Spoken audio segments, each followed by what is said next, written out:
어제까지만 해도 마당을 뛰어놀던 내 금쪽 같은 새끼였는데. 아이고, 어서 오세요. 오늘 이 방에서 당신은 아주 기괴한 이야기를 하나 듣게 될 겁니다. 한 여인이 있습니다. 그녀의 코끝에는 지금 진동하는 비비린내가 나고 있죠. 뒷방에서는 시체를 가르는 칼소리가 들려오는데 그녀는 억지로 웃어야만 했습니다.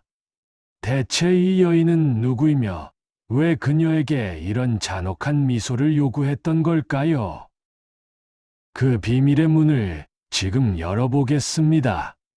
오늘 우리 이하사방에 잘 오셨습니다. 날씨도 쌀쌀한데 아랫목에 허리 좀 지지면서 제가 오늘 작정하고 준비한 기막힌 사연 한번 들어보시겠어요? 때는 바야흐로 1479년 이탈리아의 아름다운 도시 피렌체입니다. 그곳에 엄마, 나비다, 리자 나비야? 게라르딘이라는 한 소녀가 태어납니다.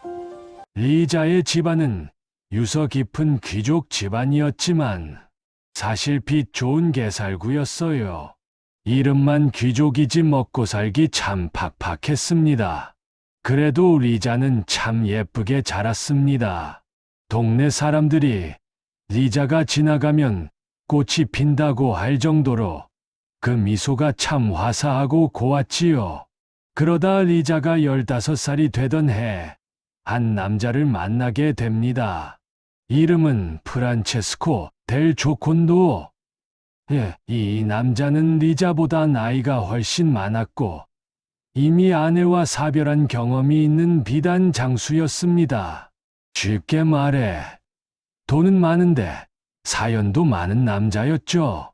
리자는 가문을 살리기 위해 자신보다 15살이나 많은 이 남자와 결혼을 합니다. 처음 결혼 생활은 참 행복했습니다. 남편은 돈이 많았고 리자를 끔찍이 아꼈거든요. 남편은 리자를 위해 커다란 저택을 사고 리자가 좋아하는 예쁜 비단 옷을 매일같이 선물했습니다. 리자도 남편을 진심으로 따랐고 곧이어 예쁜 아이들도 줄줄이 태어났습니다. 세상 사람들은 리자를 보며 부러워했습니다. 가난한 귀족 딸이 시집 잘 가서 발자 고쳤다고 말이죠. 그런데 호사다마라고 했던가요? 리자의 인생에 검은 그림자가 드리우기 시작합니다. 당시 피렌체에는 무서운 전염병이 돌고 있었고 위생 상태도 좋지 않았습니다. 그놈의 전염병이 소리 없이 담장을 넘어옵니다. 어제까지 마당을 뛰어놀던 아이가 갑자기 불덩이처럼 달아올라 알아눕더니 엄마 손 한 번 제대로 못 잡아보고 그만 툭 하고 숨을 놓아버린 겁니다. 여러분, 상상을 한번 해보세요. 엄마, 배고파 하던 아이가 갑자기 차가운 돌덩이가 되어 있는데 그 어미 가슴이 어땠겠습니까? 리자 부인은 미친 사람처럼 아이의 시신을 안고 울었습니다. 아가야, 엄마, 나비다, 나비야? 내 새끼야. 눈 좀 떠보렴. 엄마랑 나비 잡으러 가야지. 그날 이후 리자 부인의 집에서 웃음소리는 뚝 끊겼습니다. 부인은 먹지도 자지도 않고 멍하니 창밖만 봐요. 그 고운 얼굴은 수척해질 대로 수척해져서 마치 산 사람의 혼이 빠져나간 것 같았죠. 여러분, 자식을 먼저 보낸 어미 마음이 어떻겠습니까? 차라리 나를 데려가지. 왜 그 여린 것을 데려갔냐며. 리자는 며칠 밤낮을 글바닥을 긁으며 통곡했습니다. 남편이 달래보아도 맛있는 걸 사다 주어도 리자의 눈에선 눈물이 마를 날이 없었습니다. 남편 프란체스코는 아내를 살리고 싶었습니다. 저러다 아내까지 죽겠다 싶어 겁이 났던 거죠. 그래서 결심합니다. 아내의 가장 아름다운 모습을 그림으로 남겨서 다시 웃게 만들어주자. 그는 당시 피렌체에서 가장 유명하다는 화가를 찾아갑니다. 그 화가가 누구냐고요? 예, 여러분이 잘 아시는 그 천재 화가 레오나르도 다빈치였습니다. 선생님, 제발 내 아내의 얼굴에 미소 좀 그려주시오. 그림 속에서라도 내 아이를 잊고 웃는 모습을 보고 싶소. 그렇게 해서 다빈치와 리자 부인의 그 기묘한 만남이 시작된 겁니다. 그런데 말입니다. 다빈치가 부인을 처음 본 날, 이 영감님이 붓을 들 생각은 안 하고 부인의 얼굴을 1시간이고 2시간이고 뚫어지게 쳐다만 봅니다. 부인은 슬퍼서 울고 있는데 다빈치는 그 여인의 눈밑이 파들파들 떨리는 걸 아주 잔인할 정도로 관찰하고 있었죠. 왜 그랬을까요? 다빈치는 단순히 그림을 예쁘게 그리는 사람이 아니었거든요. 그는 인간의 고통이 어떻게 얼굴에 남는지, 그 근육의 움직임에 미쳐있던 사람이었습니다. 자식을 잃은 여인의 그 처절한 표정에서 그는 자기가 평생 찾아 헤맨 지옥과 천국이 섞인 표정을 본 겁니다. 아, 저 여인의 미소는 미소가 아니구나. 슬픔이 터져 나오지 못하게 입술 근육을 꽉 붙잡고 있는 저것이야말로 세상에서 가장 위대한 인내의 표정이다. 다빈치는 소름 끼치는 결심을 합니다. 저 여인을 위로해주는 그림이 아니라 저 여인의 슬픔을 해부하는 그림을 그리겠다고 말이죠. 여러분, 여기서부터 진짜 기막힌 야사가 시작됩니다. 자, 이제 작업이 시작되었습니다. 그런데 다빈치의 작업 방식이 참 기가 막힙니다.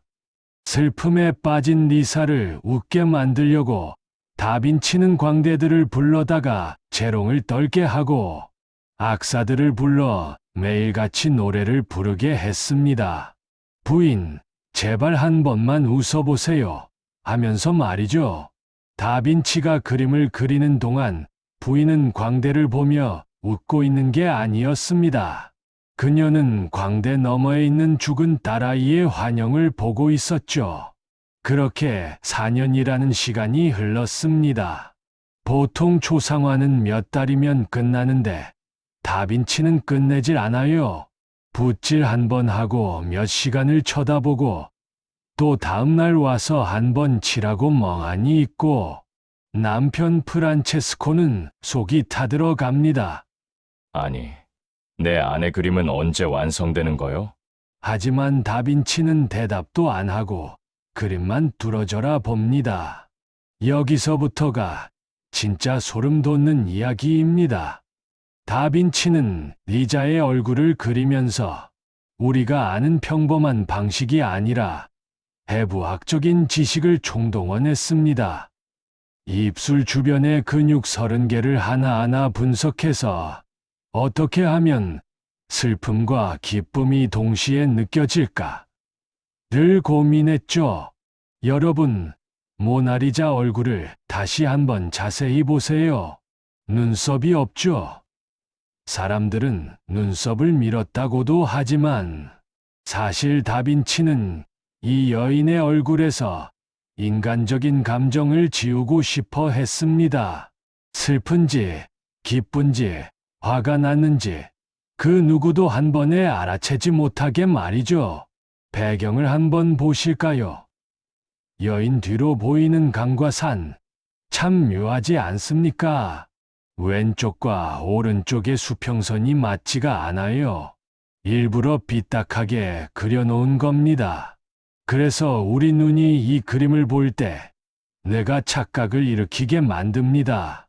그림이 살아있는 것처럼 움직이는 것처럼 느껴지게 말이죠. 이게 바로 다빈치가 500년 뒤에 우리까지 홀리려고 만든 무서운 덫이었던 겁니다. 이 대목은 진짜 중요하니까 귀 기울여 보세요. 다빈치가 이 그림을 그리는데 몇 년이 걸렸는지 아십니까? 무려 16년입니다.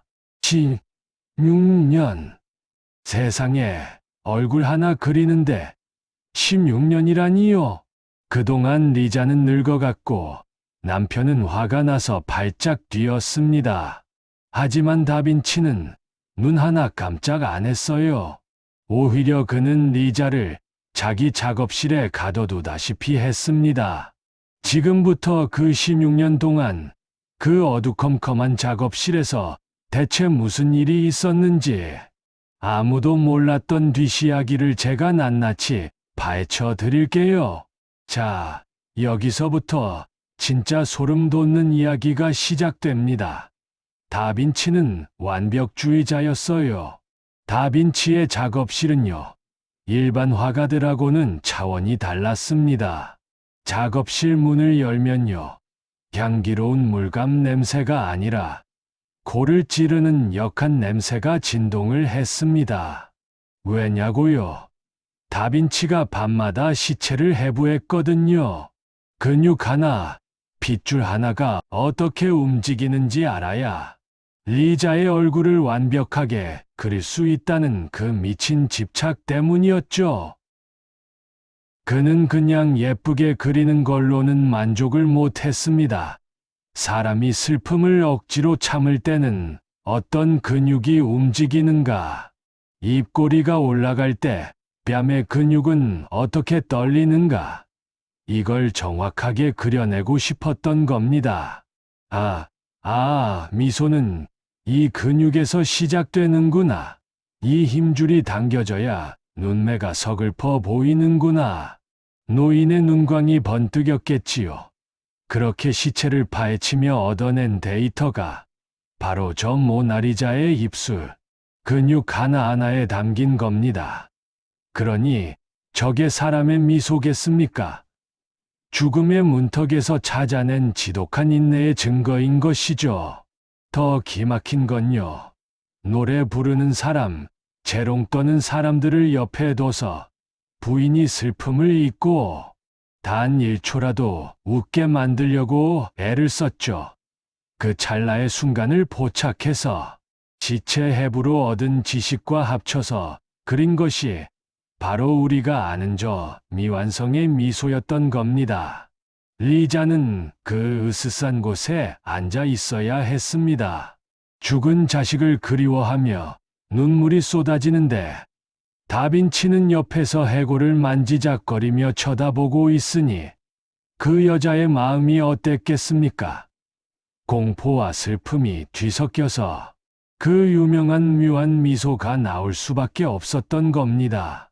그런데 여러분, 상상을 한번 해보세요. 자식 잃은 엄마 앞에서 광대가 춤을 추고 풍악을 울립니다. 이게 위로입니까? 아니면 고문입니까? 리자는 그 기괴한 상황 속에서 입가를 파르르 떨었습니다. 울 수도 없고 그렇다고 웃을 수도 없는 그 찰나의 순간, 다빈치는 바로 그 순간을 포착해서 붓을 들었던 겁니다. 다빈치의 붓질은요, 우리 같은 보통 사람은 이해도 못합니다. 그는 스푸마토라는 기법을 썼는데요. 이게 뭐냐 하면 경계선을 아예 안 그리는 겁니다.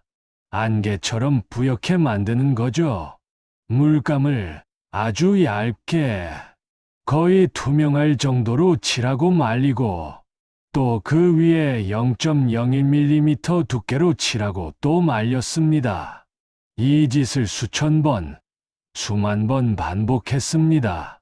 그래서 모나리자 얼굴을 현미경으로 보면요, 붓 자국이 아예 없습니다. 마치 진짜 사람 피부처럼 부드럽게 이어져 있죠. 여러분, 이게 말이 됩니까? 사람 손으로 그린 게 아니라 귀신이 와서 입김을 불어넣은 것 같다는 소리가 여기서 나온 겁니다. 다빈치는 리자의 눈동자 하나를 그리는 데만도 수개월 동안 밥도 굶다시피 하고 매달렸습니다. 그가 원했던 건 단순히 예쁜 여자가 아니라 살아서 숨을 쉬는 영혼 그 자체였거든요. 그런데 말입니다. 여기서 진짜 이상한 일이 벌어집니다. 그림이 거의 다 완성됐을 때쯤 다빈치가 갑자기 그림을 거꾸로 들고 거울에 비춰보기 시작해요. 그러더니 혼잣말로 중얼거립니다. 아직이야. 아직 저 여인의 눈동자에 내 어머니가 없어. 아니, 이게 또 무슨 소리냐고요? 알고 보니 다빈치는 평생 어머니라는 단어만 들어도 가슴이 미어지는 한한을 품고 살았던 사람입니다. 서자로 태어나서 친어머니의 젖 한 번 제대로 못 먹고 남의 손에 길러졌던 그 상처 말이에요. 자식을 잃고 우는 저 리자 부인의 얼굴에서 다빈치는 자신을 버렸던, 하지만 평생 그리워했던 그 젊은 날의 어머니 모습을 본 겁니다. 그러니 이 그림이 단순히 남의 집 부인 초상화겠습니까? 그에게 모나리자는 평생 만나지 못한 어머니에게 바치는 피눈물 나는 연애소설이자 참회록이었던 셈이죠. 그러니 남편이 돈을 싸들고 와서 그림을 달라고 해도 다빈치가 순순히 내줬겠어요? 안 돼요. 이건 아직 눈썹이 덜 그려졌소. 아직 입술 끝에 온기가 부족하단 말이오. 말도 안 되는 핑계를 대면서 주인을 내쫓아 버립니다. 그리고는 어떻게 했는지 아십니까? 프랑스 왕이 오라고 손짓할 때도, 로마로, 밀라노로 떠도는 그 험한 길에도 이 그림 하나를 비단 천에 싸서 품에 꼭 안고 다녔습니다. 말을 타고 산맥을 넘을 때도, 폭풍우가 치는 밤에도 그림 속 여인이 추울까봐 자기 겉옷으로 감싸줬다니, 이건 예술을 넘어서 지독한 사랑이고 집착이었던 거죠. 그런데 말입니다. 여러분, 최근에 이 그림을 특수 카메라로 싹 비춰봤더니 세상에나 그림 밑바닥에 또 다른 얼굴이 숨겨져 있었답니다. 지금 우리가 보는 미소 짓는 여인 밑에 눈물을 뚝뚝 흘리고 있는 또 다른 여인이 그려져 있었던 거예요. 다빈치는 아마 알고 있었던 걸까요? 슬픔을 아무리 덧칠하고 가려도 그 밑바닥에 흐르는 피눈물은 지울 수 없다는 것을요. 우리가 인생 살면서 아무리 웃는 얼굴로 분칠을 해도 가슴 속 깊은 곳에는 지워지지 않는 멍 자국 하나씩 있듯이 말입니다. 결국 다빈치는 이탈리아를 떠나 프랑스로 망명을 갑니다. 그때 그의 나이가 60이 넘었습니다. 그 노인이 험한 알프스 산맥을 넘으면서 오직 이 그림 하나를 지키기 위해 얼마나 고생을 했겠습니까? 진흙탕에 그림이 튈까봐 자기 옷으로 감싸고 밤에는 그림이 추울까봐 자기 침대 옆에 두었습니다. 프랑스 왕 프랑수아 1세는 다빈치를 극진히 대접했습니다. 선생, 그 유명한 여인 좀 보여주시오. 왕이 그림을 보고는 넋이 나갔습니다. 세상에, 어찌 그림에서 온기가 느껴진단 말이오? 내 이 그림을 사겠소. 부르는 게 값이오. 하지만 다빈치는 왕에게도 팔지 않았습니다. 죽기 직전까지 말이죠. 다빈치가 죽음의 문턱에 다다랐을 때 그의 옆에 끝까지 남아있던 건 제자들도 왕도 아니었습니다. 바로 모나리자의 그 묘한 미소였습니다. 다빈치는 마지막 숨을 내쉬며 이 그림을 쳐다봤습니다. 마치 이제야 당신 곁으로 갑니다라고 말하는 것처럼요. 그가 죽고 나서야 비로소 프랑스 왕실이 이 그림을 갖게 됐고 우리가 아는 루브르 박물관의 보물이 된 겁니다. 자, 그런데 이 그림의 야사는 여기서 끝이 아닙니다. 다빈치가 죽고 나서 무려 400년이 흐른 뒤 전 세계를 발칵 뒤집어 놓은 세기의 도둑놈이 나타나거든요. 이 도둑놈 때문에 모나리자가 지금의 몸값을 갖게 됐다는데 도대체 루브르 박물관에서 무슨 일이 벌어진 걸까요? 자, 여러분, 이제 진짜 기가 막힌 이야기 속으로 들어갑니다. 아까 제가 말씀드렸죠. 모나리자가 지금처럼 유명해진 건 예술성 때문이 아니라 아주 황당한 도둑놈 때문이었다고요. 이 사건이 아니었다면 모나리자는 그저 루브르 박물관 구석에 걸린 눈썹 없는 이상한 여자 그림으로 남았을지도 모릅니다. 도대체 누가 왜 그 삼엄한 박물관에서 그림을 훔쳤을까요?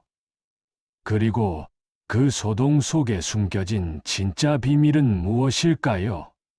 자, 1911년의 그 뜨거웠던 여름날로 저와 함께 가보시죠. 자, 이제 이야기 보따리를 좀 더 크게 풀어볼까요?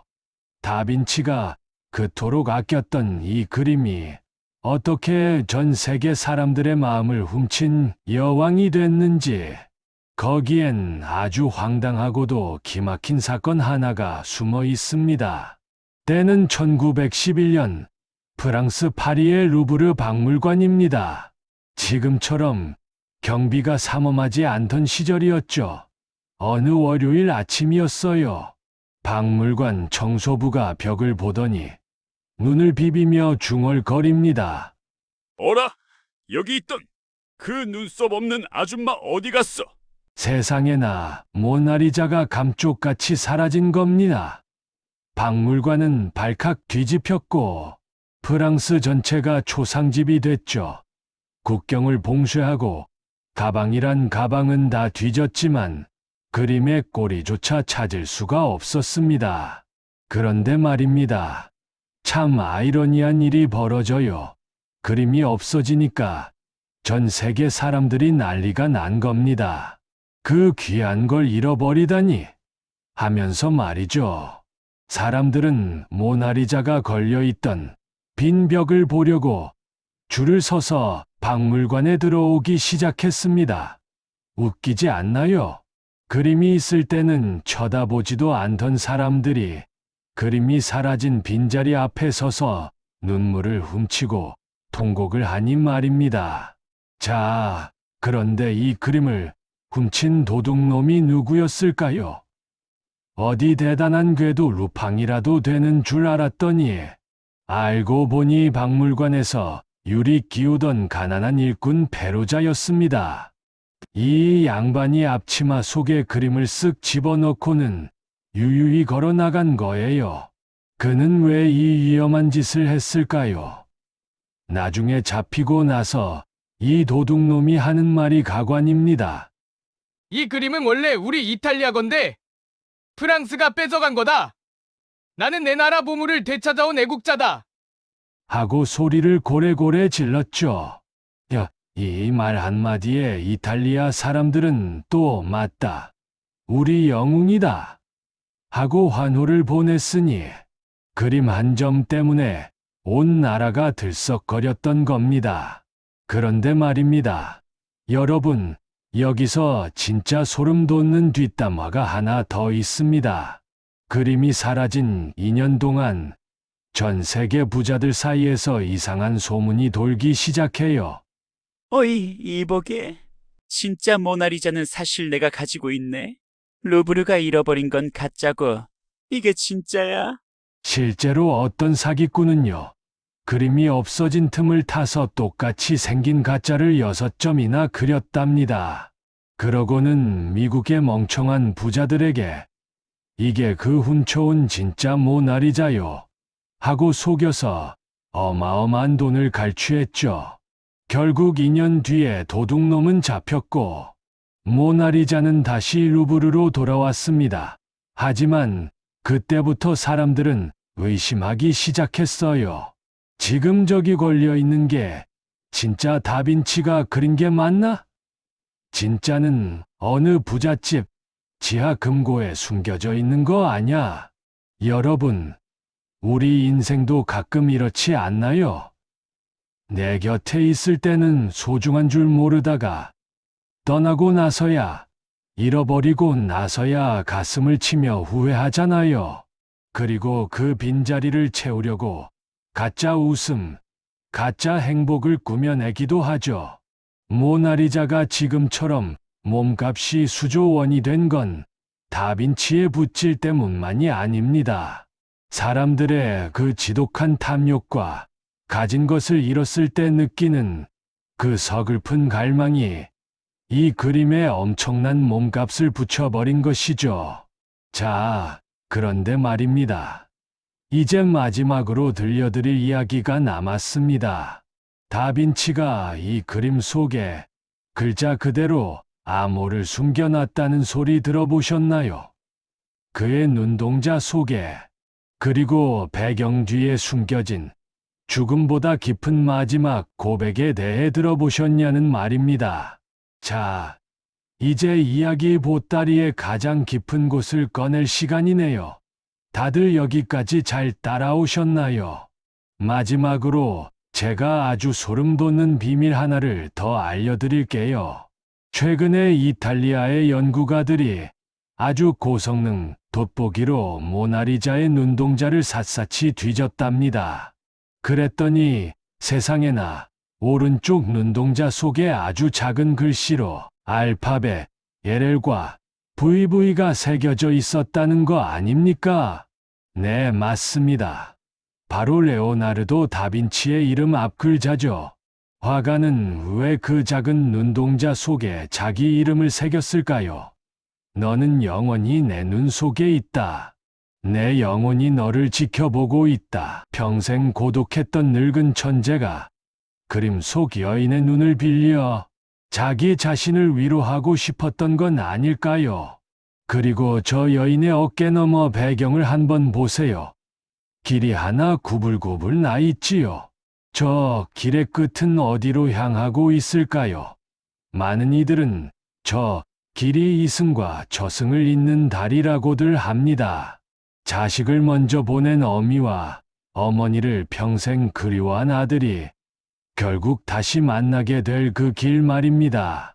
다빈치는 70살이 다 되어 숨을 거둘 때까지 침대 머리맡에 이 그림을 걸어두었습니다. 그의 마지막 제자였던 멜치가 증언하기를 다빈치는 숨을 거두기 직전 모나리자의 손 부분을 만지며 드디어 다 그렸구나 하고 편안하게 눈을 감았다고 합니다. 여러분, 16년입니다. 강산이 한 번 반이나 변할 긴 세월 동안 다빈치는 왜 이 그림 하나에 매달렸을까요? 그건 아마도 그 미소 밑에 숨겨진 슬픔이 결국 우리 인간이 가진 가장 진실한 모습이라는 걸 알았기 때문일 겁니다. 우리 인생도 가만히 들여다보면 참 비슷합니다. 누구에게나 남들에게 말 못할 아픈 사연 하나쯤은 저 모나리자의 미소처럼 덧칠하며 살고 있잖아요. 자식 때문에 속이 문드러져도, 돈 때문에 밤잠을 설쳐도 아침에 일어나면 나는 괜찮다 하며 억지 미소를 짓는 우리네 삶. 그래서 저는 이 모나리자가 단순히 비싼 그림이 아니라 오늘을 살아가는 우리 모두의 자화상이라고 생각합니다. 비록 내 삶은 눈물나게 고달팠지만 그래도 나는 끝까지 웃으며 버텨냈다. 다빈치는 저 여인의 미소를 통해 여러분의 그 위대한 삶을 응원하고 싶었던 게 아닐까요? 이야사가 준비한 첫 번째 이야기 어떠셨나요? 저기 저 눈썹 없는 여인이 이제는 조금 가깝게 느껴지시나요? 거실 벽에 걸린 낡은 달력, 그림 하나도 알고 보면 이렇게 피눈물 나는 사연이 서려 있습니다. 여러분이 지나온 그 험난한 세월도 먼 훗날 누군가에게는 가장 아름다운 명화로 남을 겁니다. 오늘 밤은 부디 무거운 짐 다 내려놓으시고 나 자신에게 참 애썼다, 고생했다 한마디 건네보세요. 여러분의 그 주름진 미소가 제 눈에는 세상 그 어떤 보석보다 귀하고 눈부십니다. 한밤에 만나는 이야기의 이야사는 여기서 물러갑니다. 다음번엔 또 어떤 기막힌 이야사를 들고 올까요? 조선시대 왕들의 숨겨진 잠자리 비밀, 아니면 어느 화가의 로또 같은 인생 역전. 궁금하시다면 구독과 좋아요 잊지 마시고 알림 설정까지 해두시면 제가 다음 이야기 보따리 들고 제일 먼저 달려가겠습니다. 긴 시간 함께 해주셔서 정말 고맙습니다. 사랑합니다.